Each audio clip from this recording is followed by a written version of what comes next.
मुअज़्ज़िज़ ख़वातीन व हज़रात और हमारे नाज़रीन व सामीन कराम, आदाब। मैं इरफान आरिफ तहरीक बक़ाए उर्दू के इस इल्मी अदबी पेज से हर शाम की तरह आज फिर हाजिर हूँ, लेकर एक नए प्रोग्राम को, नए मेहमान को। ये वो सिलसिला है जो हमें ग़ालिबन छठा महीना है, हम इसे अंजाम दिए जा रहे हैं। और इस बीच में ना सिर्फ हम हिंदो पाक बल्कि वो चाहे खलीज ममालिक हों, सार्क ममालिक हों या उर्दू की नई बस्तियां जो आबाद होती जा रही हैं, वहाँ से हमारे मेहमान आते हैं अपने नए ख़यालात, मशवरों और बहुत सारी कुछ नई अदबियात के हवाले से बात करते हैं। उसी सिलसिले की कड़ी आज का ये प्रोग्राम है। जी हाँ, आज का प्रोग्राम और इसकी मेज़बानी के फ़राइज़ प्रतिमा सिन्हा साहिबा अंजाम दे रही हैं, और जो हमारे मेहमान हैं वो चौधरी चरण सिंह यूनिवर्सिटी से हैं, शादाब अलीम साहिबा। तो मैं ये बताता चलूँ कि किस तरह से हमारे ये प्रोग्राम्स जो हैं सिलसिलावार आगे बढ़ते जा रहे हैं। इसमें बहुत सारे ऐसे महरक़ात हैं या ऐसी क़ुव्वतें हैं, ऐसे कुछ मैं कहूँगा कि हमारे मेहरबान हैं, वो चाहे जम्मू कश्मीर से हों, चाहे मेरठ से हों या हिंदुस्तान के अलग अलग कोनों से, वो तमाम तर जुड़ते जा रहे हैं। हम 1 से 2, 2 से 10 और आज ये काफ़िला यहाँ तक आन पहुँचा है कि हम पूरी दुनिया तक उर्दू की आवाज़, उर्दू की बात पहुँचा रहे हैं।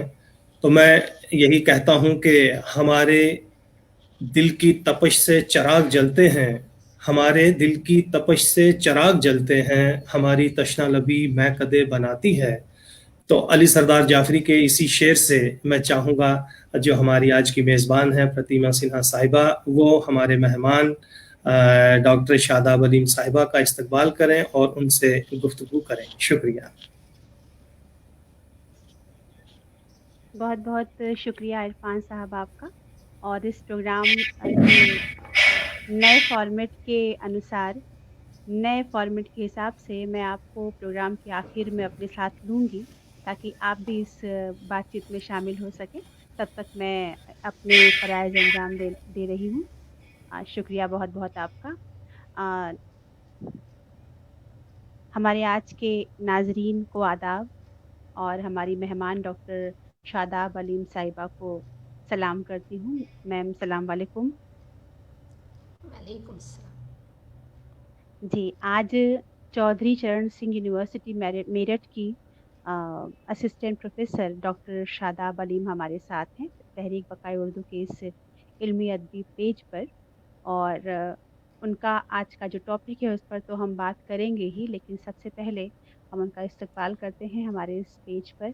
और जैसा कि रवायत है कि हम पहले अपने मेहमान से उनके बारे में कुछ पूछते हैं, उनके बारे में जानने की कोशिश करते हैं, उनकी इब्तिदाई इल्मी अदबी सफ़र के बारे में जानने की कोशिश करते हैं। तो मैम, सबसे पहला सवाल मेरा एक गुजारिश के तौर पर आप तक भेज रही हूँ कि अपने बारे में कुछ बताएं, अपना तारुफ और अपनी शुरुआती ज़िंदगी और तालीम के बारे में हमें बताएं। अस्सलाम वालेकुम।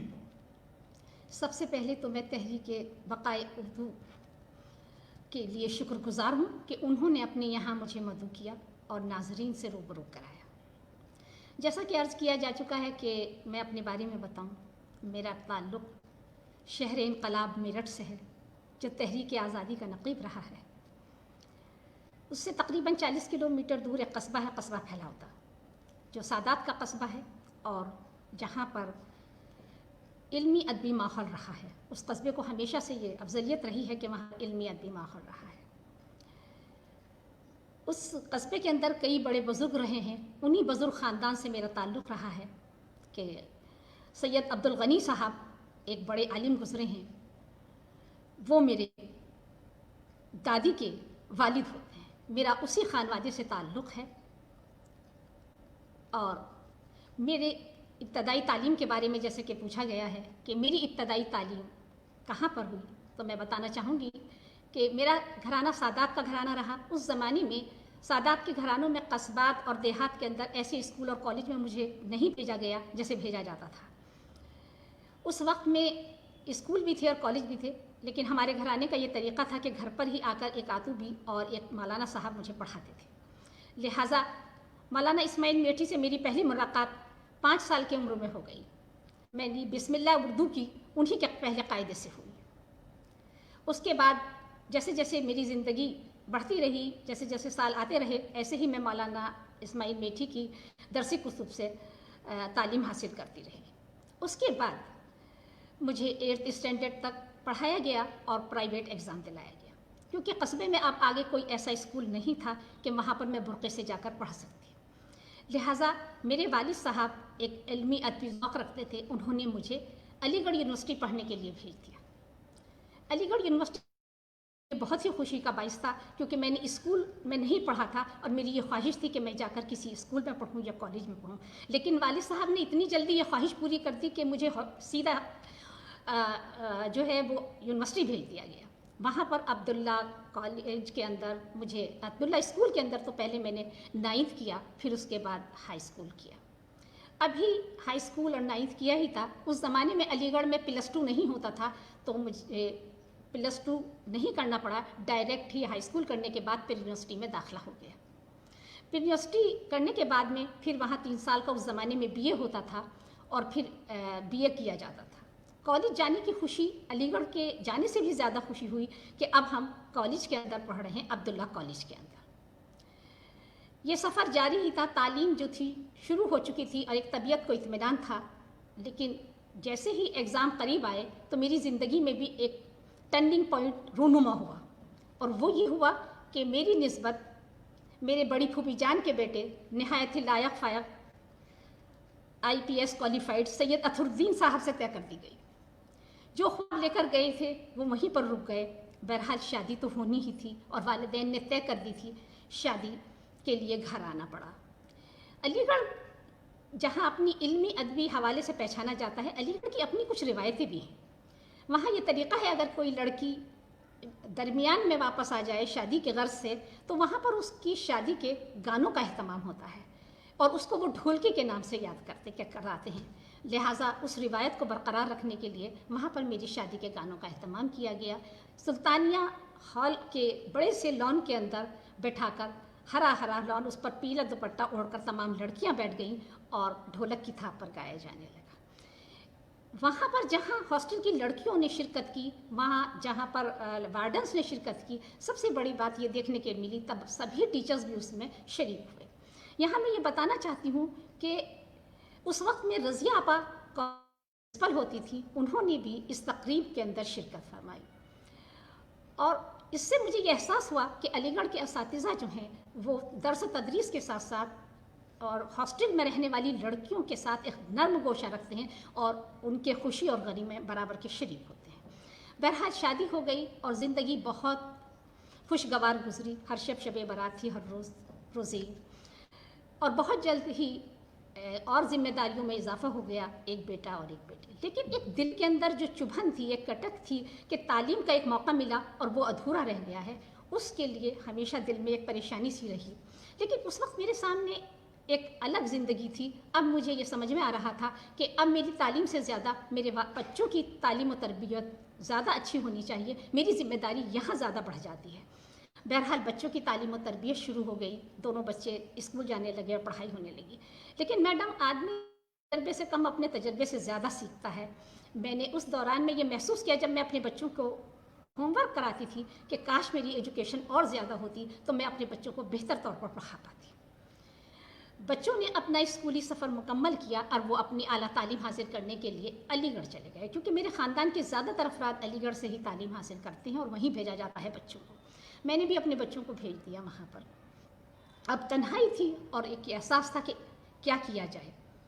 بہرحال ایک جو چنگاری اندر چھپی ہوئی تھی وہ اچانک بیدار ہو گئی، اور میں نے یہ خواہش اپنے شوہر جناب سید اطہر الدین کے سامنے رکھی۔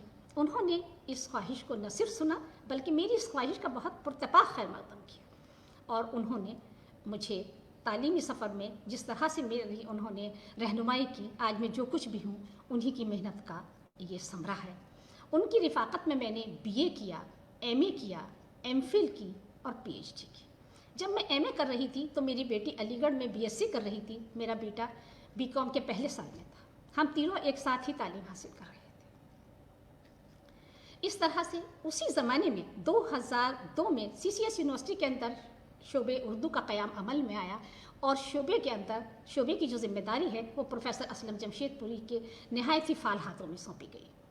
यहाँ से मैंने एमए किया। एमए के अंदर मैंने टॉप किया तो मुझे मौलाना इम्तियाज़ अली अर्शी गोल्ड मेडल से नवाजा गया।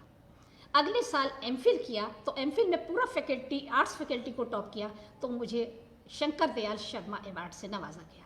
ये अवार्ड हमारी यूनिवर्सिटी में बड़ा माना जाता है और गवर्नर के हाथ से दिया जाता है। प्रोफेसर असलम जमशेदपुरी साहब की निगरानी में मैंने एमए और एमफिल दोनों चीज़ें की। उसी ज़माने में जहाँ प्रोफेसर असलम जमशेदपुरी दरस तदरीस के फ़राइज़ अंजाम दे रहे थे, वहाँ वो शोबे के अंदर बहुत सी इल्मी, अदबी, सकाफ़ती प्रोग्राम का भी अहतमाम कर रहे थे। क्योंकि मौलाना इस्माइल मीठी मेरठ की एक बड़ी शख्सियत थी, प्रोफेसर असलम जमशेदपुरी साहब ने डिपार्टमेंट में उनके खुतबे का अहतमाम किया, उनके खुतबे का इनेकाद किया गया। इस्माइल मीठी खुतबा होना था डिपार्टमेंट के अंदर और ये पहला खुतबा प्रोफेसर शमीम हनफी साहब को देना था। लिहाजा जब उन्होंने खुतबा पेश किया तो उन्होंने खुतबे के दौरान ये कहा कि अब मेरठ के अंदर उर्दू डिपार्टमेंट क़ायम हो चुका है और मौलाना इस्माइल मीठी एक हमाजहज शख्सियत का नाम है, लेकिन उनके साथ ये किया गया कि उनको सिर्फ बच्चों का शायर समझ लिया गया। अब ये ज़रूरी होता है मेरठ के वालों के लिए कि वो उन पर तहक़ीक़ी काम कराएं और उनकी जो अदब के अंदर जो उनका मकाम है वो उनको सही मिलना चाहिए। बहरहाल ये उन्होंने कहा था क्योंकि वो प्रोफेसर असलम जमशेदपुरी साहब के उस्ताद होते थे। उन्होंने मेरठ के अंदर ये बेड़ा उठाया कि मेरठ की जितनी भी अदबी शख्सियात हैं उनको मंजर आम पर लाया जाए और सबसे पहले मेरे लिए ये मुंतखब किया गया कि मुझे इस्माइल मीठी पर ही PhD करनी है और मेरे लिए ये टॉपिक दे दिया गया कि हयात व खिदमत मौलाना। बहरहाल ऐसा लगा कि जैसे कोई बचपन का बिछड़ा हुआ दोस्त मिल जाता है और मैंने सोचा शादाब तुम्हारी तो इब्तदा भी इस्माइल थी और तुम्हारी तो तालीम की इंतहा भी इस्माइल ही है, PhD भी आपको इस्माइल ही की पर ही करनी है। बहरहाल असलम जमशेदपुरी साहब की निगरानी में मैंने PhD की और उनकी सरपरस्ती हमेशा मेरे साथ रही। एक बात और अर्ज़ करना चाहती हूँ कि मेरा तालीमी सफ़र इतना अच्छा रहा मेरठ के अंदर भी और अलीगढ़ के अंदर भी, क्योंकि मेरठ में शोबा उर्दू कायम हुआ ही था तो प्रोफेसर असलम जमशेदपुरी साहब ने तालीम का एक ढर्रा बदला। वो खुद भी लेक्चर लेते थे और टॉपिक पढ़ाते थे और टीचर से भी पढ़वाते थे, लेकिन उनका एक ख़ास तरीका था। जब कोई ख़ास टॉपिक पढ़ाया जाता था तो उसका जो स्पेशलिस्ट होता था उसको दिल्ली से बुलाते थे और उस पर ख़ास किस्म का लेक्चर कराते थे। जब मैंने नावल पढ़ा तो नावल का एक बड़े राइटर आए, मुशर्रफ आलम ज़ौक़ी साहब, उन्होंने नावल की टेक्निक समझाई हमें। जब हमने स्क्रिप्ट राइटिंग लिखने के लिए हमारी क्लासेस लगाई गई तो एक बाकायदा वर्कशॉप कराई गई और उसमें स्क्रिप्ट राइटिंग लिखने का तरीका बताया गया। रेवती सरन शर्मा हमारे डिपार्टमेंट में आए, हमने उनसे ये सीखा। इस तरह जब अफसाना पढ़ा तो अफसाने के और उन्होंने हमें अफसाना सिखाया। इस तरह बहुत सारे लोगों से मुलाकात हुई डिपार्टमेंट के अंदर, जिनको किताबों में पढ़ा था, जिनको टीवी पर देखा था, जिनको रेडियो पर सुना था, वो रूबरू थे, उनके ख़यालात सुनने का मौका मिल रहा था और बहुत अच्छा ये वक्त गुजर रहा था। जब PhD मुकम्मल हो गई तो शोबे उर्दू में ही ये मेरी खुशकिस्मत रही कि मुझे शोबे उर्दू की ही खिदमत करने का मौका दिया गया और मेरा वहीं पर अपॉइंटमेंट हो गया। 2009 से मैं यहीं पर हूँ और शोबे की खिदमत अंजाम दे रही हूँ। दोनों बच्चे अपना अमली सफ़र तय कर चुके, समझिएगा एजुकेशन मुकम्मल कर चुके हैं और अमली ज़िंदगी में कदम रख चुके हैं। दोनों बच्चे, बेटी जो है वो वोडाफोन के अंदर चैनल मैनेजर है, बेटे जो हैं फोर्टिस के अंदर जो है मैनेजर हैं और मैं दादी और नानी के बहुत ही अच्छे जो है अवार्ड से नवाजी जा चुकी हूँ। ये मेरा एक मुख्तसर सा सफ़र रहा जो मैंने आपके सामने पेश किया। क्या बात है।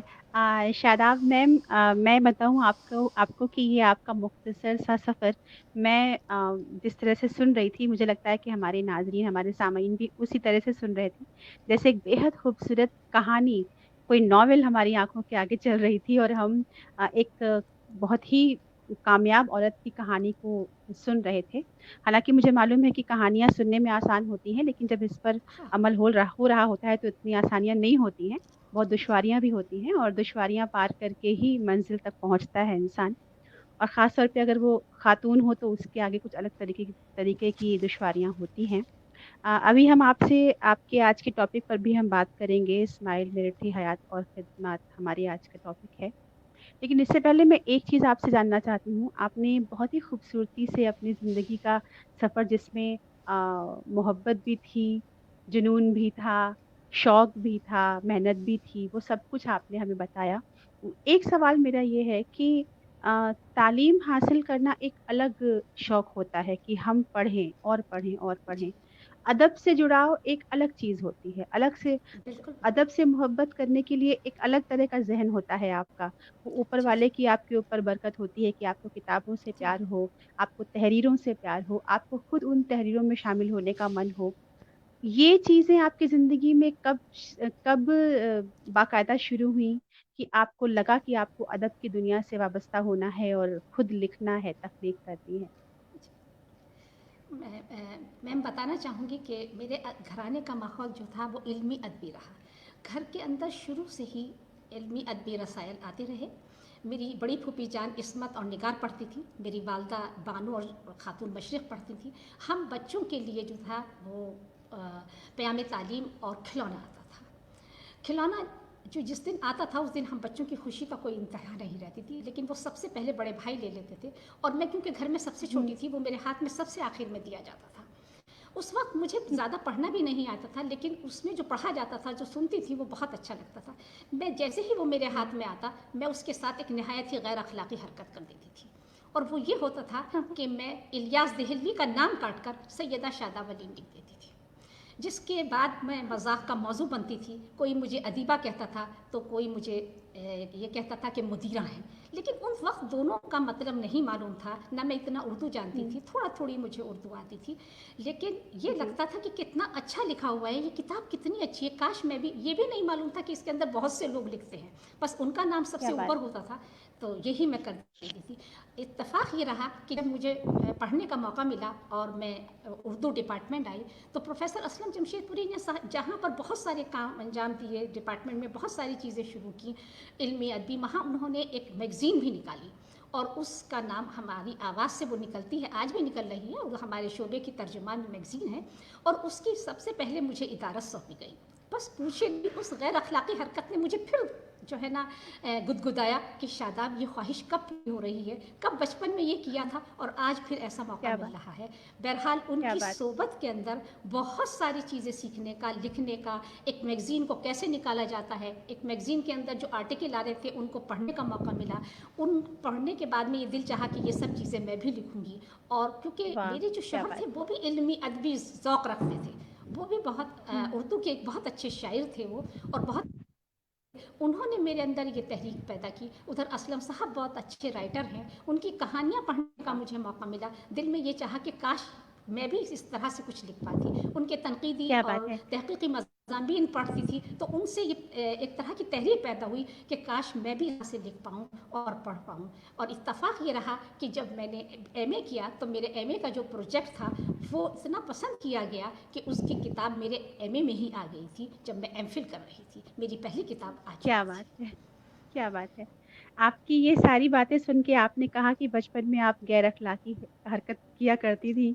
फिर बाद में आपने जो अब पूरा सफ़र सुनाया मुझे वो बात याद आ रही है अल्केमिस्ट नॉवेल में जो लिखा हुआ है कि जब हम किसी चीज़ को शिद्दत से चाहते हैं तो पूरी कायनात उस तक हमें मिलाने की या उस तक पहुँचाने की साज़िश रचती है। तो आप शिद्दत से चाह रही थी जहाँ पहुँचना, जो करना आपको ऊपर वाले ने वहाँ तक पहुँचाया और बिलाशक आपने वो हुनर भी था, आपने उस मयार तक खुद को पहुँचाया भी था।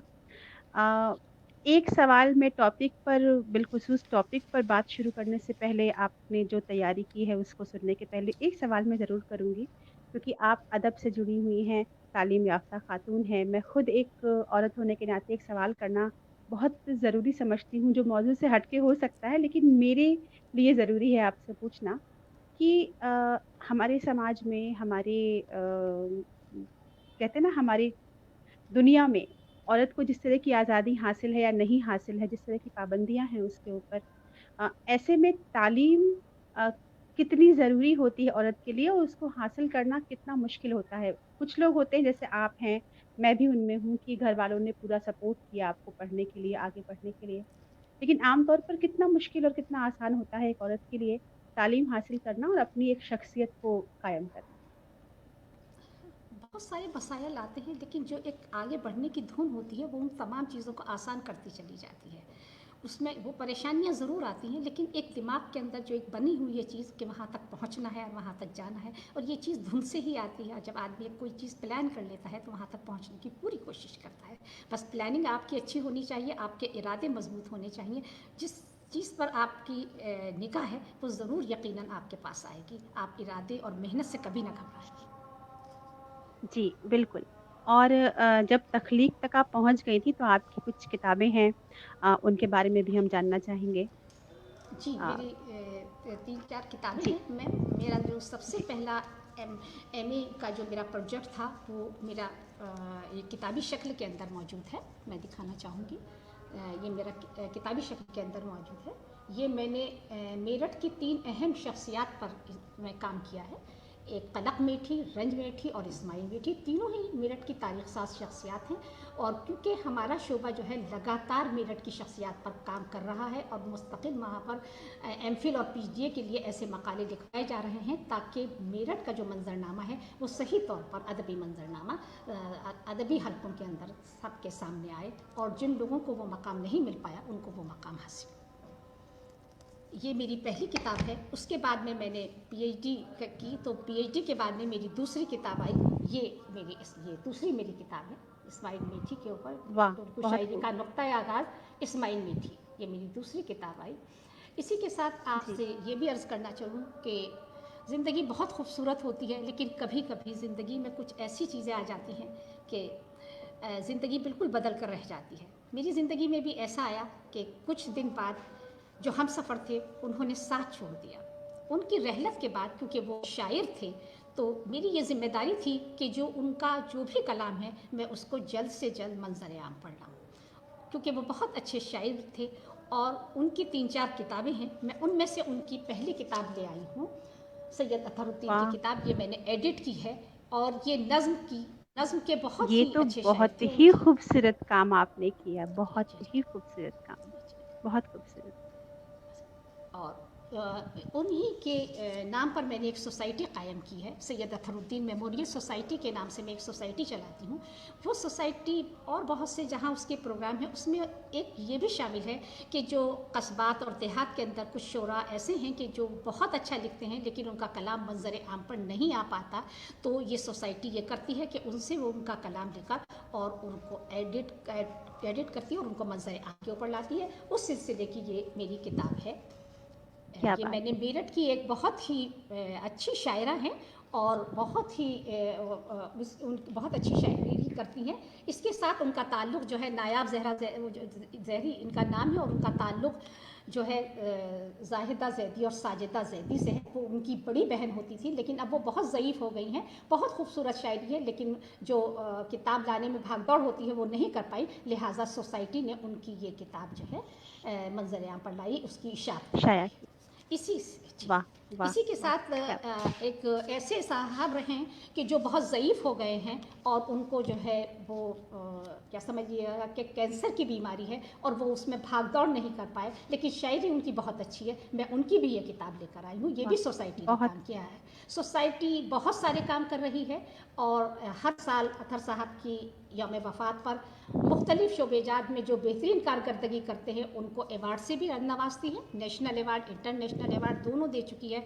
इसमें देहात के अंदर वो जाकर कैंप लगाती है, मेडिकल कैंप, और बहुत सारे काम सोसाइटी अपने तौर पर कर रही है। और अब करीब ही क्या अतहर बात साहब की 2 किताबें और आने वाली हैं। क्या बात क्या बात है! अपने फ़राइज़ को इतनी खूबसूरती, इतनी मोहब्बत से अंजाम देना, हमारे नाज़रीन आपको देख रहे हैं और आपके लिए वाह-वाह कर रहे हैं और ज़ाहिर है आप इसकी मुस्तहिक हैं शादाब मैम। और इससे पहले कि हम बात को आगे बढ़ाएँ, आपसे आपके कलाम की गुज़ारिश की गई है और मुझसे ये सिफ़ारिश की गई है कि मैं आपसे आपके कलाम सुनूँ क्योंकि आप एक शायरा भी हैं। तो इसके बाद नहीं, हम आगे की बात जी, जी मैं बोलें। माज़रत चाहूँगी कि मैं शायरा नहीं हूँ। اطہر صاحب جی شاعر تھے جو کہ میرے شوہر تھے.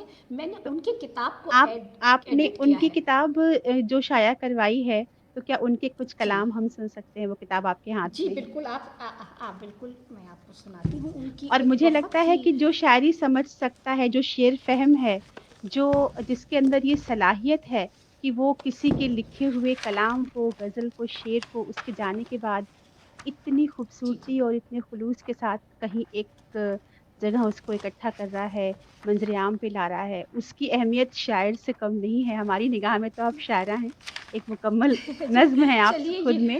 اور جی، یہ میم، یہ آپ نے نیا اعزاز دیا، اس کے لیے بے حد شکریہ. آپ اس کی مستحق ہیں، اور بے شک آپ نے جو کام کیا ہے وہ اردو کی خدمات سب لوگ اپنے ڈھنگ سے کرتے ہیں، آپ بھی کر رہی ہیں، اور آپ سے بہت کچھ سیکھا جا سکتا ہے. تو کچھ شعر آپ ہمیں جی سنائیں. جی جی ہاں. میم ان کی بہت ہی مشہور نظم ہے جو وہ میرٹھ میں اکثر پڑھتے تھے، اور دوسرے مشاعروں میں اس پر انہیں بہت داد ملتی تھی. اور وہ حالات حاضرہ پر بھی ہے. آج جب والدین جس طرح سے زندگی گزارتے ہیں اور ان کی لائق فائق اولادیں نام کما رہی ہوتی ہیں، ان حالات کو اطہر صاحب نے اپنی اس نظم کے اندر پیش کیا ہے. وہ میں آپ کے سامنے نظم تھوڑی سی، بس 5 منٹ لگی، زیادہ بڑی نہیں ہے، تھوڑی سی جی جی، چھوٹی سی بالکل نظم بالکل. ہے. مجھے کہاں اس کا نظم کا عنوان ہے مجھے بھی کاش ایک اولاد نالائق ملی ہوتی. عنوان اوہ آپ ہو، غور سے سنو. واہ مجھے بھی کاش واہ. ایک اولاد نالائق ملی ہوتی، میں اس کے واسطے در در بھٹکتا ٹھوکرے کھاتا. مجھے اسکول میں ہر ماہ بلوایا بھلے جاتا، اور اس کے کارناموں پر ہوا کرتا میں شرمندہ. میں اپنی ساری ہاں کرواہٹ زباں پر اپنی لے آتا، اور اس کی ماں سے کہتا آج کھانا گر اسے دو گی. سمجھ لو مجھ سے سارے آج ناطے ٹوٹ جائیں گے، مگر میں جانتا وہ رات میں اس کو کھلائے گی. میں اس شب جلد سونے کا ناٹک کر لیا کرتا. یہ ہندوستان ہاں ہے، رشوت کے بل پر کیا نہیں ہوتا. میں اسے ہاں بھی ہاں. ایک اچھی نوکری مل ہی کہیں جاتی، میں اس کے واسطے معصوم سی دلہن کوئی لاتا. میرے گھر میں بھی ننے ننے گل بوٹے کھلے ہوتے، تھکا ہارا میں گھر جب لوٹتا معصوم یہ شیطاں. میرے گودی میں آ جاتے، میرے کندھے پہ چڑھ جاتے، کمر پر بیٹھ کر میری مجھے گھوڑا بنا لیتے. میرے گھر کے ہر ایک کونے میں خوشیاں ناچتی گاتی. مگر اللہ نے اولاد لائق سے نوازا ہے. ہمیشہ ہی رہا کرتا تھا وہ اول کلاسوں میں، سنہری تمغہ اس کے سینے چھو کر فخر کرتے تھے. بھلا کیا ایسا ہیرا ہند کی قسمت میں رہ پاتا؟ سمندر پار والے سونے کا رت لے آئے تھے، سنہرے بالوں والی ایک پری کی نیلی آنکھوں میں. وہ یوں ڈوبا کہ پہنچا ہی نہیں اب تک کنارے پر. سنا ہے اس کی جراحی کی شہرت ملک بھر میں ہے، وہ ٹوٹے دل کے ٹکڑے اپنے ہاتھوں جوڑ دیتا ہے. خدایا کاش وہ ٹوٹا ہوا ماں کا بھی دل جوڑے، وہ میرے دل کے زخموں پر بھی مرہم تو کبھی رکھے. کبھی یہ بھی تو سمجھے اس کی بھیجی ڈھیر سی دولت ہمیں آرام دیتی ہے مگر خوشیاں نہیں دیتی. ہاں یہ ہاں. لمبا چوڑا گھر جو اس کے پیسے سے خریدا ہے، ہمارے واسطے گلشن نہیں ایک صحرا ہے. کبھی گونجی نہیں اس میں کسی بچے کی قلقاری، ہمارے ہی طرح اس کا بھی اطہر قلب سونا ہے. ہمارے ساتھ تنہائی کا ایک کالا ناگ رہتا ہے، جو ہم کو صبح ڈستا ہے، جو ہم کو شام ڈستا ہے. مجھے بھی کاش ایک اولاد نالائق ملی ہوتی ہاں اس ہاں. کے واسطے. بالکل روح کو تھرا دینے والی یہ نظم ہے، اور کہاں کہاں سے گزار دیتی ہے. بے شک اس کی تعریف میں کچھ کہنا بھی اپنے آپ میں ایک مشکل کام ہے. بہت خوبصورت کلام. شاداب علی میم، میں آپ کی بہت بہت شکر گزار ہوں اتنی خوبصورت تخلیق ہم سے ساجھا کرنے کے لیے. اب ہم جو آپ نے آج کا موضوع چنا تھا اسماعیل میرٹھی حیات اور خدمات، ہم چاہیں گے کہ اس پر جی ہم کچھ آپ سے سنیں. جی جیسا کہ میں نے بتایا کہ میرٹھ کو ادبی اور لحاظ سے کئی لحاظ سے بہت امتیاز حاصل ہے. یہاں تحریک آزادی پر جانثاری کی بات ہو، یا آسمان سیاست پر اپنی موجودگی، یا علمی ادبی ثقافتی پروگرام کا ذکر ہو، اہل میرٹھ کی جو काबिशें हैं, उन्होंने मेरठ को हमेशा सरबुलंदी और सर-इफ्तिखारी अदा की है। ज़माना कोई भी रहा यहाँ पर, लेकिन यहाँ की अदबी फ़िज़ा हमेशा तरोताज़ा रही है। ऐसा रहा कि यहाँ के जो शोरा और अदबा रहे, उन्होंने मेरठ को मंज़रनामे पर लाने में अपने ज़माने में बड़ी कोशिश की। ये बहुत निहायत ही दीदारेज़ी और जाकाही से अदब की खिदमत अंजाम देते रहे। मेरठ को जिन अदबी शख्सियात ने बैनुल अक़वामी सतह पर मुतारिफ़ कराया, उनमें बहुत से ऐसे नाम हैं जैसा कि क़लक़ मेठी, रंज मेठी, इस्माइल मेठी, शौकत सफ़वारी और अफ़ज़ल झंझानवी, दिलमीर, जाफ़र ज़टल्ली। इसके अलावा जो हैं इंतज़ार हुसैन और बशीर बद्र, और मौजूदा वक्त में प्रोफेसर असलम जमशेदपुरी साहब उर्दू अदब के हवाले से, ये ऐसी शख्सियात हैं जिन्होंने उर्दू अदब को और मेरठ को मंज़रनामे पर लाने में अहम किरदार अदा किया है। तो उन्हीं में एक नाम मौलाना इस्माइल मेठी का भी है। मौलाना इस्माइल मेठी का ताल्लुक़ जो है वो खलीफ़ा अव्वल अबू बकर सिद्दीक़ से है। आपके आबा व अजदाद बाबर के ज़माने में हिंदुस्तान आए और उन्होंने, बाबर ने उनको काफ़ी जो है इनाम इकराम से नवाजा। आप को एक बहुत बड़ा रक़बा दिया, लेकिन आप वहाँ उस देहात से नक़ल मकानी करके मेरठ आ गए और मेरठ के अंदर आप अहले मशाइख़ खान के अंदर आकर रहने लगे। अहले मशाइख़ खान में ही इस्माइल मेठी की पैदाइश हुई। मेरठ, मैंने जैसे कि आपके सामने मेरठ का एक मंज़रनामा बताया कि मेरठ हर ज़माने में ऐसा रहा है। मेरठ की अदबी फ़िज़ा हमेशा मेरठ में इस तरह के लोग आते रहे और होता रहा है। यहाँ पर अदबी शेर व शायरी का ज़ौक़ यहाँ के लोगों में रहा है। क़लक़ मेठी दिल्ली के अंदर अपना लोहा मनवा चुके हैं। इसके इमाम बख्श सहबाई दिल्ली के अंदर मेरठ के हवाले से अपना नाम कमा चुके हैं। इसके अलावा मेरठ क्योंकि दिल्ली के करीब रहा, तो गालिब, ज़ौक़ और दाग़ के बहुत से शागिर्द यहाँ पर रहे और वो अदब की खिदमत अंजाम देते रहे। इस्माइल मेठी जो थे वो, उन्होंने उस वक्त में कलम संभाला। वो वक्त वो था, सन 1857 का वाक़या हो चुका था और मुसलमानों के हालात जो थे वो नागुफ्तबे थे। सर सैयद रहमतुल्लाह अलैह मुसलमानों के लिए बहुत सी कोशिशें कर रहे थे और वो अलीगढ़ तहरीक से वाबस्ता लोगों को करते जा रहे थे। ये वही ज़माना था। तो मौलाना इस्माइल मेठी भी एक हसास शायर थे, हसास तबीयत रखते थे। वो भी अलीगढ़ तहरीक से कहीं ना कहीं वाबस्ता थे, बल्कि काफ़ी हद तक वाबस्ता थे, क्योंकि अलीगढ़ तहरीक के ताल्लुक़ से वो बहुत से प्रोग्राम और उन पर अपनी नज़में पढ़ते थे और नज़्म के साथ जो भी कुछ नज़्म के हवाले से उनको चंदा मिलता था, वो उस चंदे को जमा करके अलीगढ़ भेजते थे। अलीगढ़ कॉलेज का उस ज़माने में तामीर हो रही थी सर सैयद के हवाले से। तो मौलाना इस्माइल मेठी ने ये सारा मंज़रनामा देखा था। उनके सामने सन 1857 का जो वाक़या था, ये सब उनके सामने हुआ था। वो बेदार मग़ज़ थे और वो बहुत जल्दी ये समझ गए थे कि अगर नई नस्ल को तरक्की की राह पर गामज़न करना है तो बेहतर यही होगा कि उनको तालीम से आरास्ता किया जाए।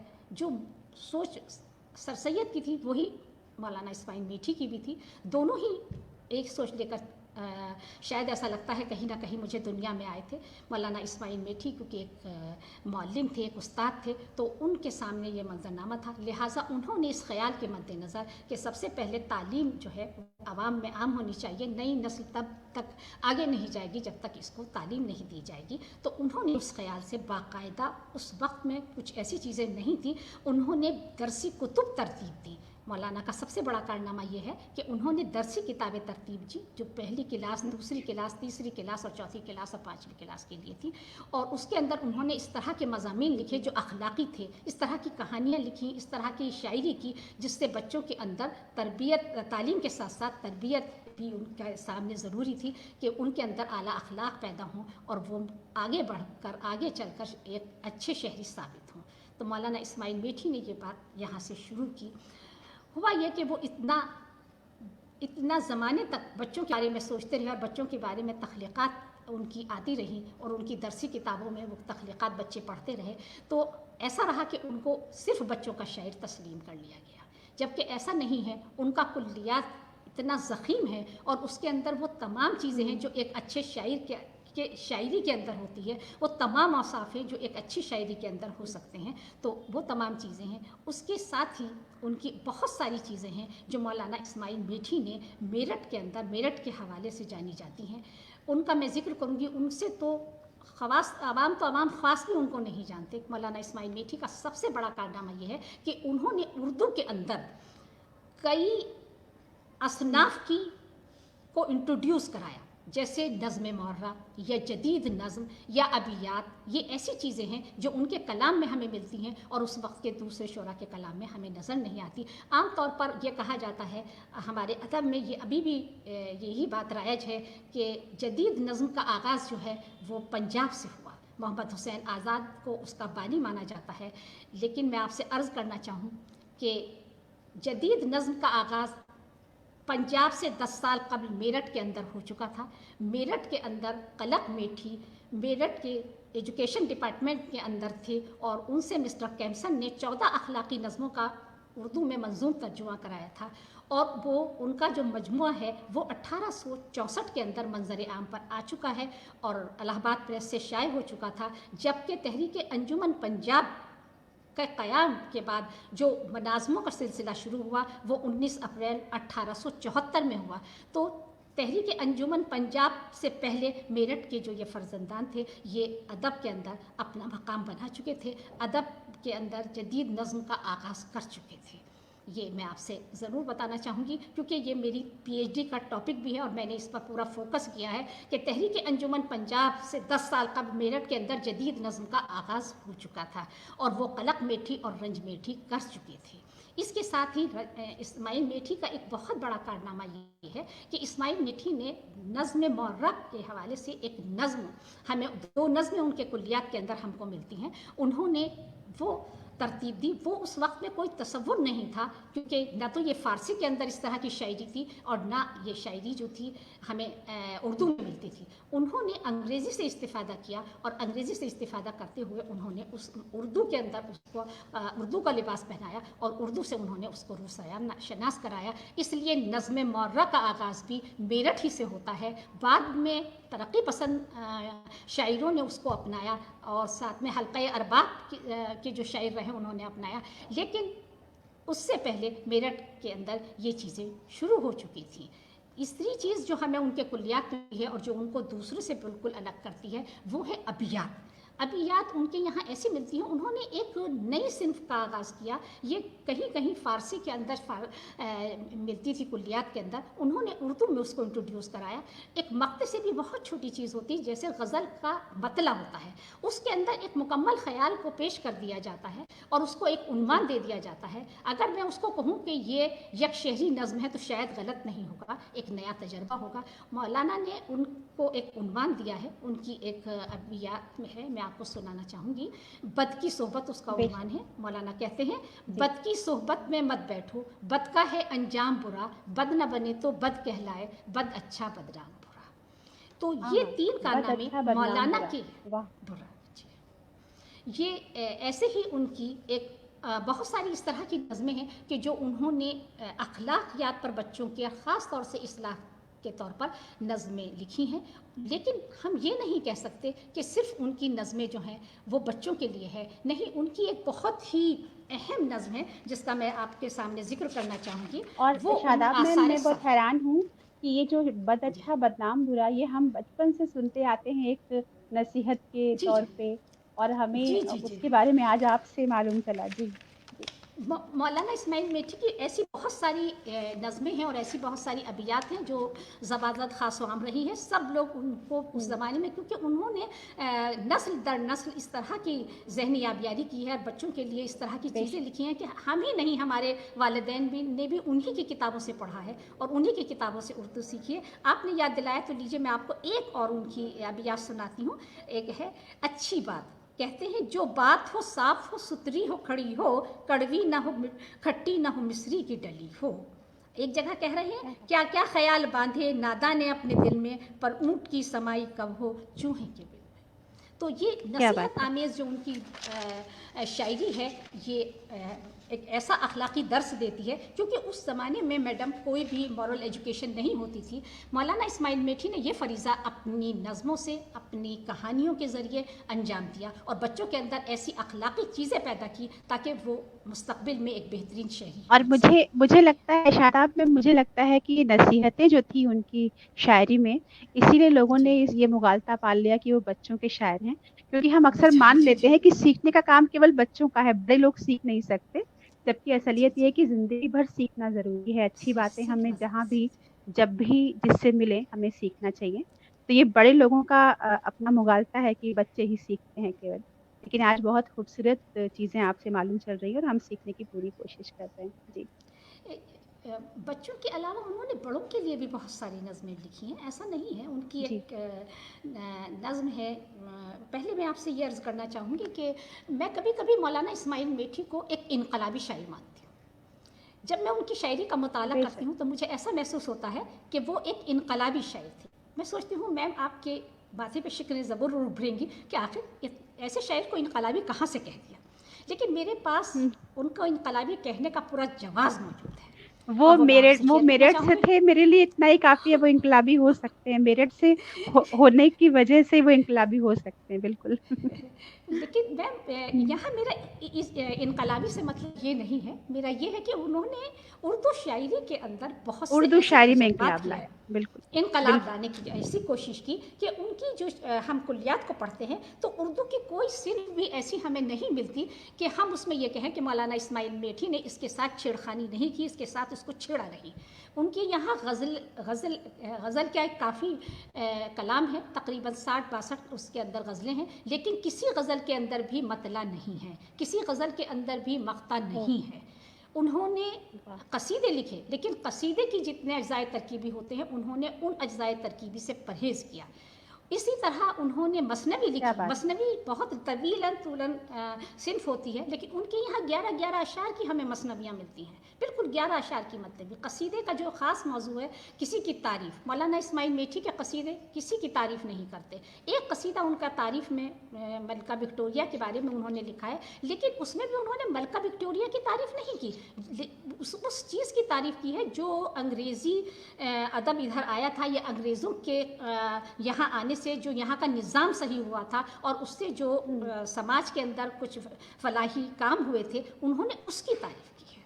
क्योंकि आज तक जी कसीदे का जो रहा है मौजू वो हमेशा तारीफ़ रहा है, तो इस्माइल मेठी के यहाँ हमें इस तरह की कोई चीज़ नहीं मिलती है। क्या बात है, तो क्या इसलिए बात मैं है। उनको ये मतलब कहती हूँ कि वो इनकलाब लीक तोड़ना उनमें लीक पाया जाता तोड़ना, है कि वो लीक तो हाँ जी हाँ, वो बिल्कुल लीक से हटकर कुछ करना चाहते थे, इसीलिए उन्होंने हाँ जदीद नज़्म का आगाज़ मैंने आपसे जैसे कहा वो मेरठ से होता है। तो ये चीज़ें उनको ऐसा है जो उनको तारीख़ साज बना देती हैं, और उन तमाम चीज़ों को मैं चाहती हूँ कि मंज़र आम पर आना चाहिए, क्योंकि ये ऐसी चीज़ें हैं इनको बहुत से बिल्कुल। लोग नहीं जानते। शादाब अलीम मैम, मैं आपको 1 मिनट के लिए रोकूंगी नहीं, बल्कि एक छोटा सा काम करने के लिए। अभी मैं सोच ही रही थी कि मेरठ वो शहर है जहाँ से हमारी आज़ादी की पहली चिंगारी जली थी 1857 में।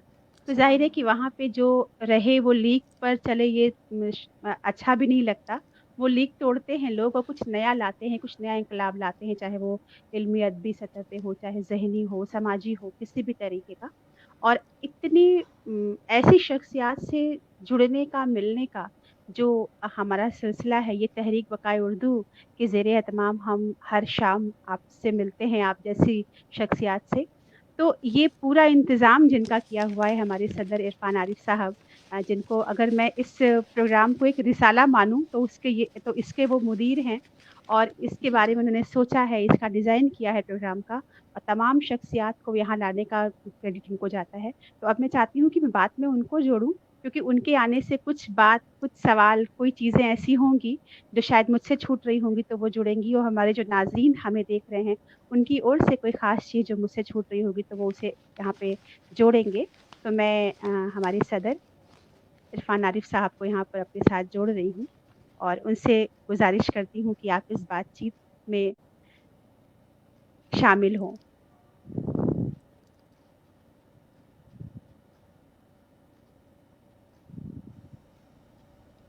जी इरफान साहब, आपका माइक म्यूट है। जी, मैं ये कह रहा था कि बहुत ही खूबसूरती से ये प्रोग्राम चल रहा है और ये चलता ही रहे तो बेहतर है। मैं बैक स्टेज पे हूँ और मैं चाहूँगा कि हमारे मेहमान जो हैं वो सोलो पे आ जाएं, अगर उन्होंने इस तरह बेहतरीन अपना लेक्चर जो यहाँ पेश किया। हमें भी बहुत सारी डिमांड्स आई हैं कि ये सोलो पे आ सकती थी, तो बहरहाल बहुत ही उम्दा, बहुत ही मयारी गुफ्तगू की इन्होंने, इसमें कोई शक नहीं। हमारे बहुत सारे नाजरीन जो हैं इस प्रोग्राम के साथ जुड़े हुए हैं, और एक से बढ़कर एक जो है मैं कहूँगा कि अपने आप में हमारे मेहमान हैं। जो हमारे आज के मेहमान हैं, इन्होंने बहुत ही खूबसूरती से न सिर्फ इस्माइल मिरीठी बल्कि अपना जो उन्होंने अदबी सफ़र हम तक पहुंचाया वो भी काबिल तकलीद है। वो बहुत से नाजरीन के लिए बहुत अच्छा रहा होगा।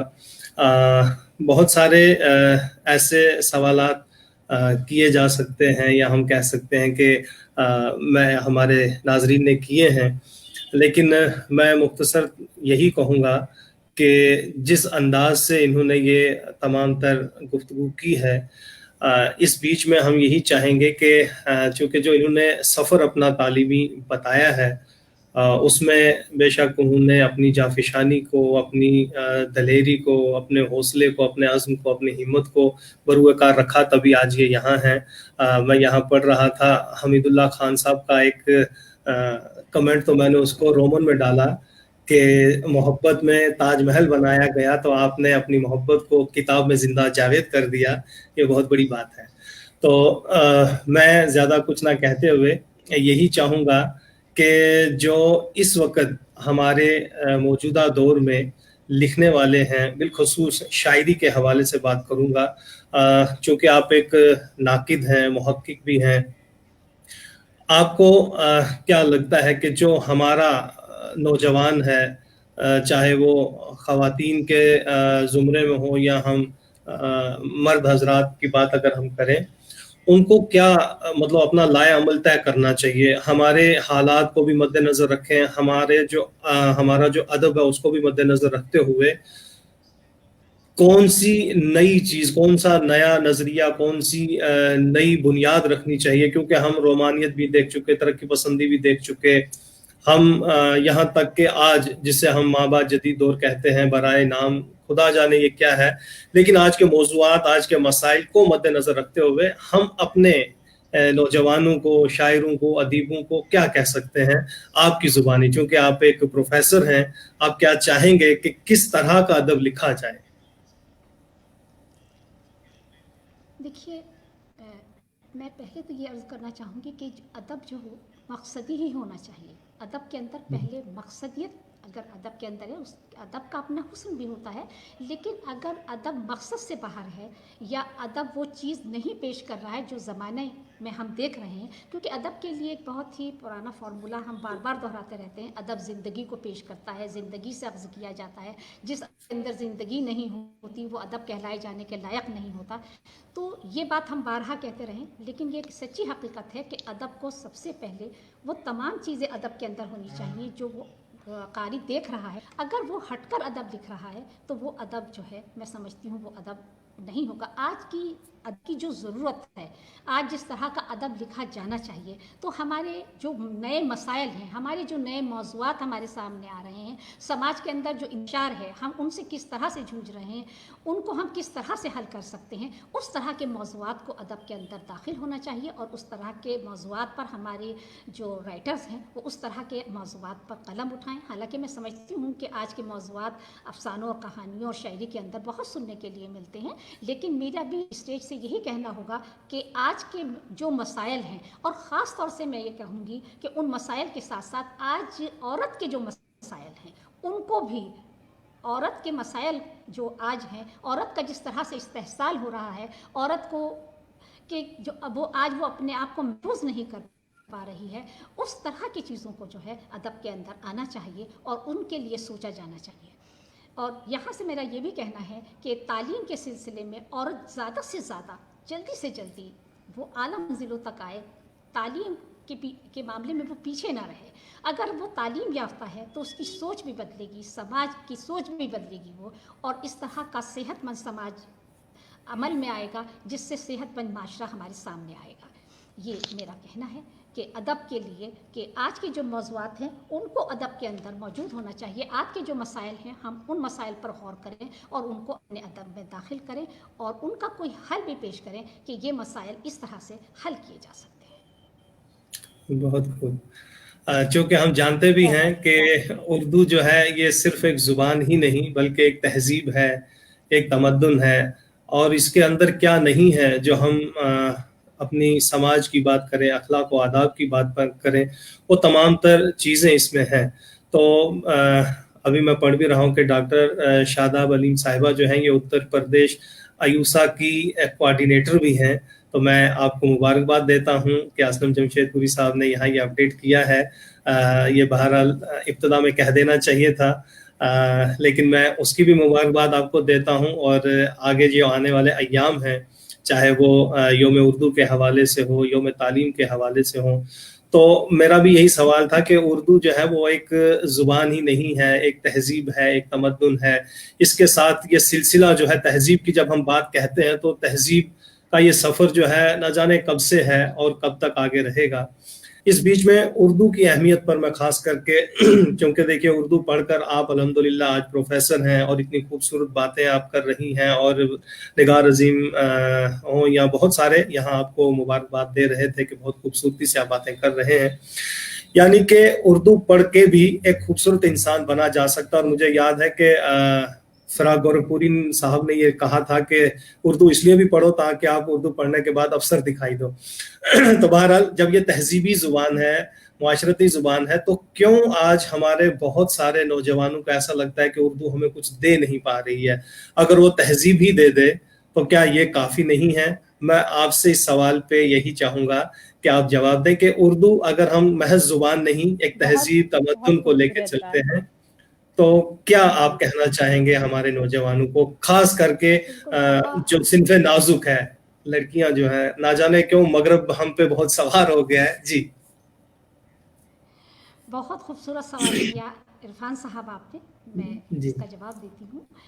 آپ نے کہا کہ اردو ہماری تہذیب ہے، تہذیب کا حصہ ہے. بالکل، اگر میں کچھ بھی نہیں ملتا ہے، پہلے تو میں یہ کہوں گی ایسا نہیں ہے، یہ وقت اب ایسا نہیں رہا کہ اردو سے کچھ نہیں ملے گا. اردو سے یقیناً مستقبل میں کچھ ملے گا، بہتر ہی ہوگا جو بھی کچھ ہوگا. لیکن میں یہ بھی کہنا چاہتی ہوں کہ اردو اگر ہمیں تہذیب دے رہی ہے تو یہ بھی بہت بڑی چیز ہے. ایک چیز کرنا چاہوں گی کہ دیکھیے اردو کیا دیتی ہے. آپ اگر سائنس کے اسٹوڈنٹ ہیں تو آپ ایک کمپیوٹر بنا سکتے ہیں، آپ بہت ساری چیزیں بنا سکتے ہیں. لیکن آپ اگر اردو کے اسٹوڈنٹ ہیں اور آپ اردو تہذیب سے جڑے ہوئے ہیں تو سائنس آپ کو آدمی سے انسان نہیں بنا سکتی، صرف اردو ایسی ہے جو آپ کو آدمی سے انسان بناتی ہے. زندہ باد. واہ کیا بات. یہ چیز ایسی ہے کہ ہم پتہ نہیں کس لیے اس طرح سے ہم سمجھنے لگے ہیں. ہمیں یہ جو ہے ایک طرح کی کمی کا احساس ہے کہ ہم اردو کے نہیں، ہم اردو کے اسٹوڈنٹ ہیں اور اردو ہماری زبان ہے، ہماری تہذیب کا حصہ ہے. ہمیں اس کو زندہ رکھنا ہے اور ایک زندہ رہنے والی زبان ہے. ایسا نہیں ہے کہ زندہ نہیں رہنے والی زبان ہے. آج وہ اس طرح سے دوسری زبانوں کے مقابلے آ رہی ہے، اپنے آپ کو زمانے کے ساتھ ڈھال رہی ہے، تو اس کا مستقبل تو ہو ہی نہیں سکتا تاریخ. ابھی سنا جا رہا ہے کہ عنقریب جو ہمارا ایجوکیشن کا نیا سسٹم آنے والا ہے اس کے اندر یہ ہے کہ جتنے بھی مقابلاتی امتحان ہوں گے ان کو مقامی زبانوں سے جوڑا جائے گا. تو ہم یہ کیسے سوچ سکتے ہیں کہ مقامی زبانوں سے اگر جوڑا جائے گا تو اردو کے لیے بہت سے راستے کھلیں گے، اردو بہت جائے گی اور روزگار سے جڑے گی. اور یہ چیزیں ایسی ہیں، اس پر ہمیں نا امید اور مایوس نہیں ہونا چاہیے، بلکہ ایک نئے ارادے کے ساتھ ہمیں آگے آنا چاہیے اور اردو کی فلاح کے لیے، اردو کی بہبودی کے لیے کام کرنا چاہیے.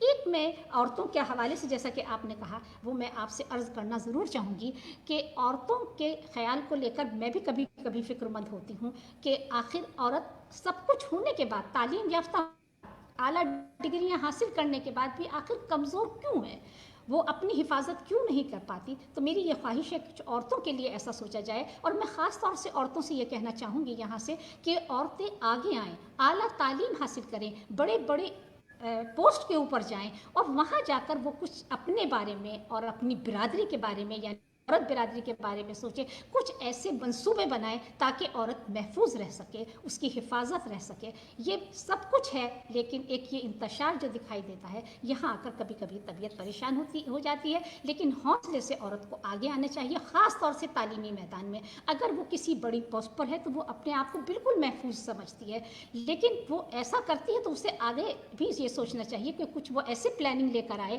تاکہ آگے بھی وہ آنے والی جو نسلیں ہیں وہ اپنے آپ کو محفوظ سوچ سکیں. کوئی ایسا یونیورسٹی ہو، کوئی ایسا ادارہ ہو جس میں عورتوں کی حفاظت کا اور عورتوں کے بارے میں سوچا جائے. یہ بہت ہی دلی تمنا ہے، اور میں یہ چاہتی ہوں کہ میری یہ آواز دور تک جائے کہ عورت اعلیٰ تعلیم یافتہ ہو کر بڑے مقام تک آئے، اور اس مقام پر پہنچ کر وہ عورتوں کے بارے میں سوچے اور ان لیے کچھ کرے تاکہ وہ حفاظت کے ساتھ اپنی زندگی کو سر سکے.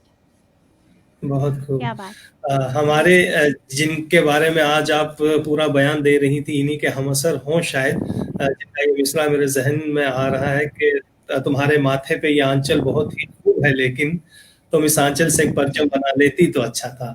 آج بے شک خواتین کو بہت زیادہ جو ہے اکسایا بھی جا رہا ہے، اور بہت ساری جگہوں پہ ان کو مطلب میں کہوں گا کہ استحصال بھی کیا جا رہا ہے، استعمال بھی کیا جا رہا ہے. اور کہیں کہیں مرد برادری جو ہے، کیونکہ ابھی آپ نے عورت برادری کا ذکر کیا، تو مرد برادری جو ہے کہیں نہ کہیں خوف زدہ ہو جاتی ہے ان کے اعمال سے، ان کے افکار سے. تو بہرحال یہ چیزیں اپنی جگہ. میں یہاں یہ بھی جاننا چاہوں گا کہ ہم آپ کی وساطت سے سننا چاہیں گے، یا آپ پیغام دیجئے جو ہمارے نئے اسکالرز ہیں، چونکہ آپ ایوسا سے جڑی ہیں تو یہ بیان ہمارے لیے بھی بہت اچھا رہے گا. اس وقت جو لکھا جا رہا ہے، چونکہ آپ بھی محسوس کر رہی ہوں گی، ہم چبے چبائے ہوئے نوالوں کو ہی آئندہ بھی چباتے رہیں، یعنی کہ تخلیق کہیں نظر نہیں آ رہی ہے، تخلیقی معیار کہیں نظر نہیں آ رہا ہے. صرف ہم یعنی افسانہ نہیں پڑھیں گے، افسانے کی تنقید اگر کسی نے کی ہے تو وہ پڑھ لیں گے. ہم کہیں گے گوپی چند نارنگ صاحب نے یہ کہا ہے، اسلم صاحب نے یہ کہا. اسلم صاحب نے خود لکھا کیا ہے وہ نہیں ہم پڑھتے. اسی طرح یعنی یہ چلا آ رہا ہے. ناول ہم نہیں پڑھ سکتے، افسانے ہم نہیں پڑھ رہے ہیں، داستانیں تو خیر پرانی بات ہو گئی. اسی طرح شاعر بھی بہت سارے آ رہے ہیں، لیکن شاعر وہی پڑھا جا رہا ہے کہ جو شاید 2-4 حلقوں میں، یا ہم کہیں گے یہ جو گروہ بندی بنتی جا رہی ہے، اس میں کیسے ہم اپنے نئے اسکالرز کو نکالیں اور انہیں تعلیم کی طرف لائیں، تخلیق کی طرف لائیں، کیونکہ کریٹیوٹی کہیں نظر نہیں آ رہی ہے. میں نے پہلے ہی کہا کہ ہم بہت سارے ایسے، میں خود اس میں شامل تھا کل تک کی اگر بات ہم کریں، ہم ناول نہیں پڑھتے تھے. ناول کا کرکس اگر مل جائے، خلاصہ مل جائے، کسی کی کوئی تنقید مل جائے تو بس وہی ہے. یعنی آپ نے اچھا کہا تو میں بھی اچھا ہی مان رہا ہوں، آپ نے برا کہا، غلط کہا تو میں اس کو ویسے ہی تقلید کرتے ہوئے نکل جاتا ہوں. تو اس بارے میں ہمارے خاص کر کے جو نئے لکھنے پڑھنے والے ہیں ان کے لیے آپ کا کیا پیغام رہے گا؟ میں یہی کہنا چاہوں گی، آپ نے صحیح فرمایا کہ آج ادب کا معیار وہ نہیں رہا جو ہونا چاہیے. ہماری جو طلبہ ہیں وہ آسانی تلاش کرنے لگے ہیں، وہ خود سے کچھ محنت نہیں کرنا چاہتے. وہ پی ایچ ڈی کے لیے وہ موضوع لینا چاہتے ہیں جس پر آلریڈی کام ہوا ہے تاکہ ان کو مل جائے اور وہ اس کو فوراً ہاتھ کے ہاتھ کر دیتے ہیں. اسی طرح سے وہ متن پڑھنے سے گریز کرتے ہیں، متن پڑھنا بالکل نہیں چاہتے، بلکہ اس کے اوپر کوئی تحریر ان کو مل جاتی ہے. کیونکہ میں بھی صبح سے شام تک بچوں کے بیچ میں ایسے ہی رہتی ہوں اور یہی محسوس کرتی ہوں جو آپ نے محسوس کیا عرفان صاحب.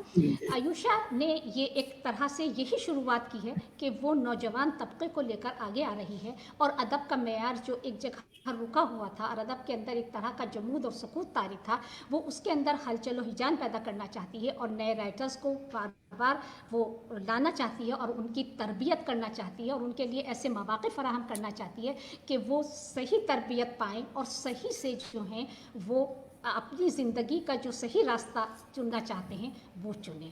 لیکن اس کے لیے محنت درکار ہوتی ہے. ہمارا آج کا جو نوجوان ہے وہ محنت سے گھبرا رہا ہے، وہ آسانی سے بہت جلدی جاب میں جانا چاہتا ہے اور بہت جلدی بہت چاہتا ہے. لیکن تحقیق یا تنقید یہ چیزیں ایسی ہوتی ہیں جو وقت چاہتی ہیں. لہٰذا اس نسل کو تھوڑا قرار پر کرتے ہوئے اپنے لیے صحیح وقت، صحیح چیزوں کا تعین جبھی ہو پائے گا جب وہ اس کے ساتھ جڑیں اور اس پر محنت کریں، تبھی وہ کچھ کر پائیں گے. اس طرح سے آج کے میں طلباء کو دیکھتی ہوں، آپ نے صحیح کہا کہ اگر ان سے یہ کہا جاتا ہے کہ یہ افسانہ پڑھ دیجیے یا یہ قصیدہ پڑھ دیجیے تو وہ اس کی صحیح سے قرات بھی نہیں کر پاتے، ان کی وہ تلفظ کی ادائیگی نہیں ہوتی. تو اس طرح خاص توجہ ٹیچرز بھی دیں. اور خود بھی محنت کریں کہ وہ جو چیز سیکھ رہے ہیں وہ اس کو پرفیکٹلی سیکھیں. اگر ہم پرفیکٹلی کسی چیز کو نہیں سیکھیں گے تو ہم اس میں کبھی کامیاب نہیں ہوں گے. تو ادب جو ایک معیاری ادب ہوتا ہے وہ ایک دم نہیں لکھ پاتا آدمی, اس کو سیکھنا ہوتا ہے اور تبھی وہ آگے کچھ کر پاتا ہے. وہی کام جو ہے تحقیق میں ہو رہا ہے. تحقیق میں بھی کوئی کام اس وقت میں کوئی ایسا سامنے نہیں آ رہا, نہ تنقیدی کوئی معیار ہے, کیونکہ آج کل ایسا ہے کہ فلاں نے فلاں کی کتاب آئی ہے تو ان کے دوست اس کے اوپر ایک تقریر لکھ دیں گے, تو جو کمیاں ہیں وہ رہ جاتی ہیں اور جو چیزیں ہوتی ہیں وہ اس کے اوپر منظر عام پر آ نہیں پاتی ہیں. تو ایک زمانے میں یہ تھا کہ باقاعدہ تقریر لکھی جاتی تھی اور اس کو وہ ڈسکشن میں ہوتی تھی. اب یہ معیار نہیں رہا, اب تو بس اس طرح کی چیزیں آ رہی ہیں کہ جیسا کہ آپ نے کہا اس کو میں بھی محسوس کرتی ہوں, لیکن اس کے لیے ہم کو عملی کوشش کرنی ہوگی, میدان میں آنا ہوگا اور اس کے لیے باقاعدہ ہم ورکشاپ کریں. اگر تلفظ کی ادائیگی میں کمی ہے یا ہمارے ساتھ کوئی پرابلم آ رہی ہے یا ہمارے ساتھ کوئی ایسا مسئلہ ہے تو ہم اپنے اساتذہ سے بھی جڑیں, ان سے مشورہ لیں, اور اگر ان کے تحقیقی تنقیدی کام میں کوئی مسئلہ ہے تو اساتذہ ان کی مدد کریں. یہ چیزیں جو ہیں اساتذہ سے جڑ کر اور ان سے سیکھ کر ہی ہم لوگ آگے جا سکتے ہیں, ورنہ یہ مشکل عمل ہے. اور آیوشا جو عمل میں آئی ہے اس کا بھی مقصد یہی ہے کہ ادب میں ایک نئی ترنگ آئے, ادب ایک نئے طریقے سے لکھا جائے, جو ادب کا معیار ہے وہ اور آگے آئے اور ادب کا معیار بڑھے. ادب کے اندر جو کمیاں کوتاہیاں ہو گئی ہیں وہ ختم ہوں اور ہم ایک نئے ادب کے ساتھ نئی صدی کو شروع کریں. بہت خوب, بہت ہی خوبصورت. یہی ہم چاہتے بھی تھے کہ کس طرح سے ہم اپنے نئے لکھنے والوں کو, نئے پڑھنے والوں کو جوڑ پائیں. ان کے اندر بھی چاہتے ہیں لیکن وہی ہے, ڈر ہے, جھجک ہے, خوف ہے, لیکن یہ ایک اچھا پلیٹ فارم ہے. تو بہت ہی خوبصورتی سے آپ نے جو بھی بیان کیا, میں اس کے لیے صرف یہی ایک شعر جو ہے اس کے بعد میں چاہوں گا کہ ہماری جو میزبان ہے وہ اس کو آگے کس صورت میں بڑھانا چاہیں. میں بالخصوص یہ شعر آپ کے لیے کہ خوش شکل بھی ہے وہ یہ اور بات مگر, خوش شکل بھی ہے وہ یہ اور بات مگر, ہم کو ذہین لوگ ہمیشہ عزیز تھے. شکریہ.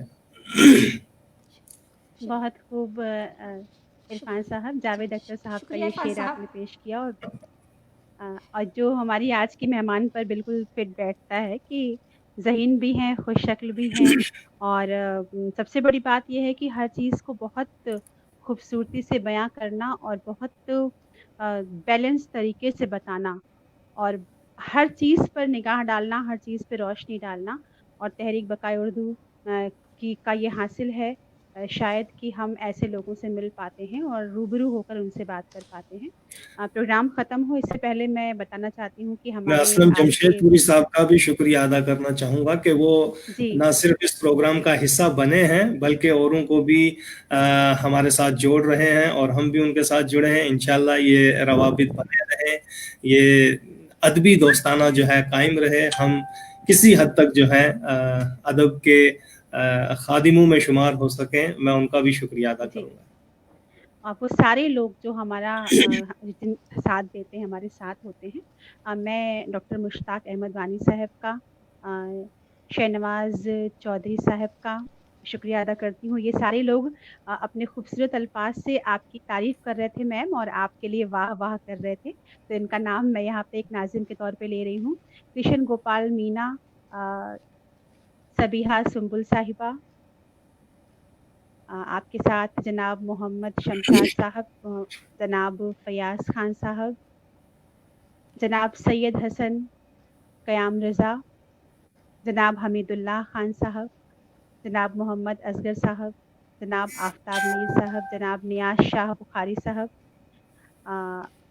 محترمہ نگار عظیم صاحبہ ہمیں سن رہی تھی, جناب مقبول فردوسی, آپ سبھی کا بہت بہت شکریہ کچھ ادا میرے کروں گی. سامنے بھی ہیں نام جن میں ولا جمال جی صاحبہ بالکل, ہیں, نائلہ جی بطول ہیں, تو اسلم جمشید پوری ہیں, محمد شاہد صاحب ہیں, اسلم بنارسی صاحب ہیں, خورشید حیات صاحب ہیں, محمد سلیم صاحب ہیں, اسی طرح اور بھی بہت سارے نام ہیں. کرشن گوپال جی ہیں, تو جو آپ کو نظر آئے تو آپ نے ان کا نام لیا, جو مجھے جی نظر آئے بالکل. تو میں ان کا نام. تمام ناظرین کا, سامعین کا میں بھی تہہ دل سے شکر گزار ہوں کہ وہ ہمارے پروگرام کا حصہ بنتے ہیں. جی, اور ناظرین کی اور سے ہمارے صدر صاحب کا بہت بہت شکریہ, کیونکہ یہ ساری ان کی محنت ہوتی ہے. سب کو جوڑ کر ایک جگہ پہ لانا सारी दुनिया से लोगों को जोड़ के लाना और उर्दू अदब में लगे हुए लोगों की एक माला बनाना, ये बहुत आसान काम नहीं था जिसे अंजाम दिया जा रहा है इस पेज पर। मैं आप दोनों का बहुत-बहुत शुक्रिया अदा करूँगी। डॉक्टर शादाब अलीम साहिबा, जो कि चौधरी चरण सिंह यूनिवर्सिटी मेरिट से हमारे बीच आज थी, हमारे सदर प्रोफेसर इरफान आरिफ साहब, आप दोनों का बहुत-बहुत शुक्रिया।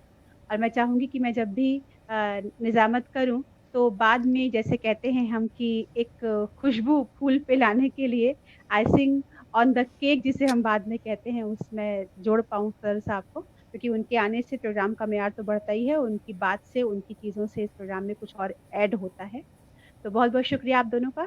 नाज़रीन, आपका भी बहुत-बहुत शुक्रिया हमारे साथ जुड़ने के लिए। कल शाम 5 बजे हम एक और मेहमान के साथ, एक और शख्सियत के साथ आपके सामने आएँगे। तब तक के लिए अपना ख़्याल रखिए, तहरीक से जुड़े रहिए, क्योंकि सारी जहाँ में धूम हमारी ज़ुबान की है और हमारा बस एक ही पैगाम है, मोहब्बत, वो चाहे जहाँ तक भी पहुँच जाए, और इसमें वाह, आपका हाथ लगना बहुत-बहुत ज़रूरी है। बहुत-बहुत शुक्रिया, हमसे जुड़े रहिए, अपना ख़्याल रखिए, कल शाम फिर मिलते हैं। अल्लाह हाफ़िज़, शब्बा खैर। खुदा खुदा